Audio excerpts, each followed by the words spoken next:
Good morning, everyone. It's coffee and song time. I'm Ezra, and I actually already drank my coffee, but I'm going to play you a song and talk a little bit about it. Today, I want to talk about friendship and play a song I wrote for my friends. And as I was playing this song, I thought of this song because I've got a friend right now that's in the hospital fighting for his life, and I thought of this song that I have. It has a lineage with my friends, some of my most dear friends in life. And I thought I'd talk about those people. And maybe we can all just kind of think of those people. My wife calls them bury the body friends. And I know one of my friends that probably would do that. But, it's those friends that, even if with strangers, as I look back, it's not like we spent all this time together, but my most dear friends are just friends wherever they are in the world and wherever we are in our life. We pick up wherever we left off. And so I wanted to honor a few of those friends, especially the one that's in the hospital today, and to think about him and what he's given to my life. And also some other friends that this song goes back to. So let's jump into that. I want to first talk about who I wrote this song for. This song was written for somebody, and they are some of my oldest friends. And what's strange is they're probably, I don't know exactly, but probably a couple of decades older than me, maybe a decade and a half. They were my parents' friends, and they go all the way back to my childhood. And I remember Phyllis. It's Phyllis and Peter were their names as a couple, and my parents were in ministry, so we're always in church situations, and most of those adults just kind of blended together in their conversations and everything when we would be hanging out with all these church people. But Phyllis was different. She was loud, she's short, and she would drop a cuss, like right there in front of the saints. It even made me kind of shiver because I'd get a whooping if I said that word. And, something in me just from the very beginning was like, this woman is different. I didn't feel like there was any kind of anything in between me and her even as a child. When I talked to her, I was actually talking to her heart. She wasn't hiding anything. And I knew even at that age that this life deserved a cuss word every once in a while, for sure. And, she and Peter, her husband, became my friends when I was young. I spent time with them out away from my parents and really just enjoyed them. But they became even more so. They have different scenes in my life. And this is one of the things with these friends I think about is it's not like we spent so much time and we had all these, adventures together. They were just friends. I could pick up the phone. They cared deeply about me. And it didn't matter if years had passed. They were just always my friends. And I remember when she came out to see me one time, I had some kind of blow up. I was always having these blow ups when I was young, and I had announced that I was no longer making music, and I was done. I think I already had sold a guitar, and I was gonna go just get a serious life and get a job and a real job and get serious about my life. And she came over, and at this time she was in her last year. She died of breast cancer shortly after this conversation. And she came out and spent time with me. And I remember her telling me that you can't stop making music. Not that I shouldn't stop making music and stop being a musician, but that I literally can't. You don't know who you are. That's what she was telling me. You just don't know who you are. And she told me that Peter, her husband, who's a wonderful musician, was like me. And she realized this when he tried to give up music and get serious about his life, and that she saw something literally die inside of him. And so he can't stop making music. It's a part of who he is. And so just get effing over yourself and get back to it, get back to work. And from this conversation, I went and made an album called Promised Land right after this conversation. And she passed away, and that's when I wrote the song. I wrote it for Peter, her husband, and just thinking about him. I left the hospital when she passed and came home and wrote the song. And Peter played a big part in my life when I got sober. I was about 40, and I wanted to make music again. and I wanted to do it full time. I didn't want to do that other work. I just wanted to be a musician. And he came, and he was just such a part of my life.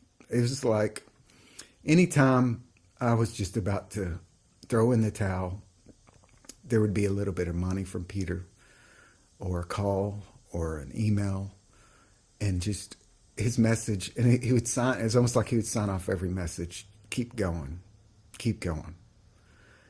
And he did that for a lot of years, and then he passed away a few years ago. And it wasn't much money, but it just always seemed to be enough, and enough to give me courage to keep going. And I didn't, what I was going for was just finding my own life and finding myself. And excuse me. And that brings me to James, who's a friend in the hospital right now. And he's an older friend. He's a couple of decades older than me. And he's also one of my dad's best friends. And I became friends with him when I started working for him when I was very young, in my early 20s, in construction. And something that James gave to me, he gave me a few things, but one big one was, I remember I had only been married for a few years. And I came to work one day, and I think he just sensed there was something wrong. I probably wasn't doing my work or something. And he asked me what was up, and I told him that my marriage was over. And, it was probably, looking back, who knows what kind of little spat it was, but it felt like it was over. And I was going to do what was my solution to everything, was just jump in my car and leave and just drive off to neverwhere. And, he listened to me, and he laughed. He has this huge smile, and he said, "Ezra, that's just marriage. That's everybody's marriage. There's whatever problem I was having." He was just laughed and said, "That's just marriage. If you, you just go home to your wife." He told me about a regret that he had, and it made me think I needed to go home. And he said, "Just don't make any rash decisions and go home." And he was a big, scary man, so I obeyed him. And I went home, and we made a baby, and his name is Noah James. He was born about 9 months later. And so, James gave me, I have to see that was just some kind of plan in my life, because I can't imagine a world without my son. And something else he's really given me over life is what this song talks about, and Peter too, and Phyllis, is that you just keep going. Life knocks you down. James lost a son, and we learn so much by just seeing what people do more than what they say, or how perfect their life is, but how do they get up? And I watch these people get up. And I want to talk about one last friend. And this is going to be a long coffee and song. I'm sorry. His name is Bart Swayze.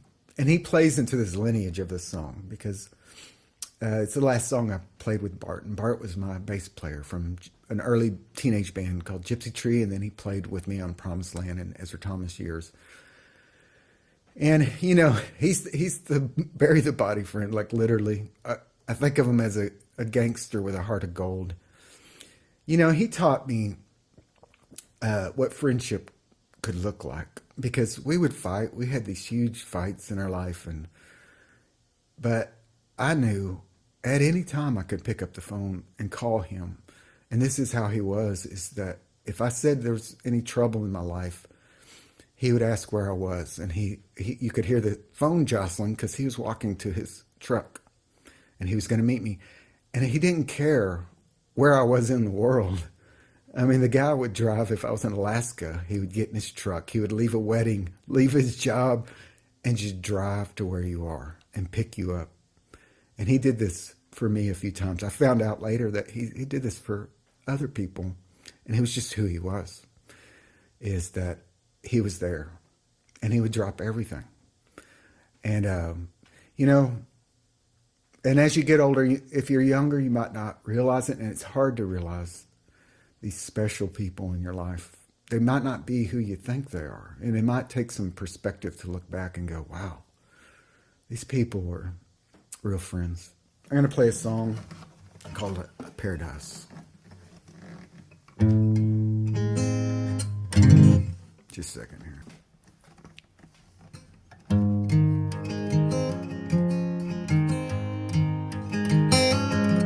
Well, it's another day in paradise. It's another day to shine. But I don't feel so nice, and I don't feel so kind, but you know me. Can you help me understand?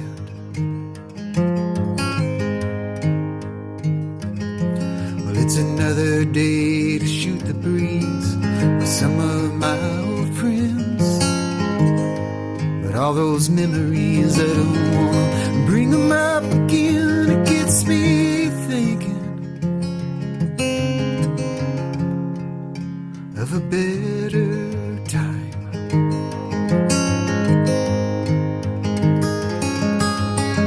And I'll keep on running till I'm through. When the sun is burning and I'm feeling blue, I'll keep on running, running till I'm caught up with you.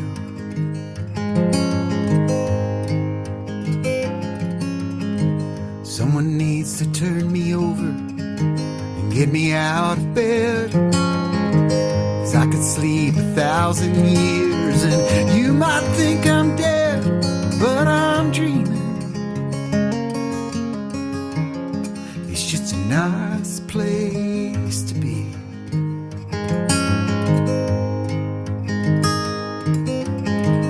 Sometimes I wonder why I get up, my friend, for something else to come along and knock me down again. But it figures, 'cause it's a rotating world. And I'll keep on running till I'm through. When the earth is turning and I'm longing for you, I'll keep on running, running till I'm caught up with you.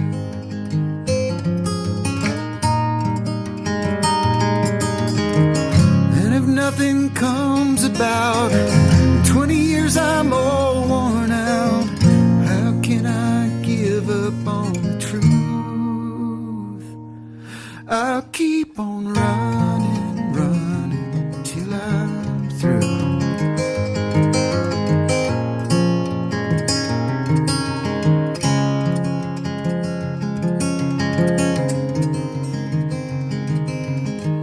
My responsibilities, they grow heavier each day. And all these thoughts and dreams, they keep getting in the way. But I'm still dreaming, still dreaming of your face. I'll keep on running, I'll keep on running, yeah, yeah. I'll keep on running, I'll keep on running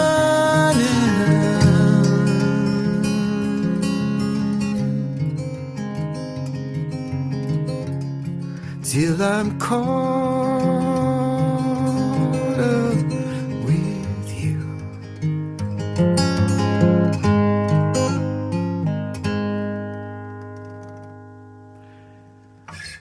Y'all have a blessed day. Go tell a friend you love them. Talk to you next time.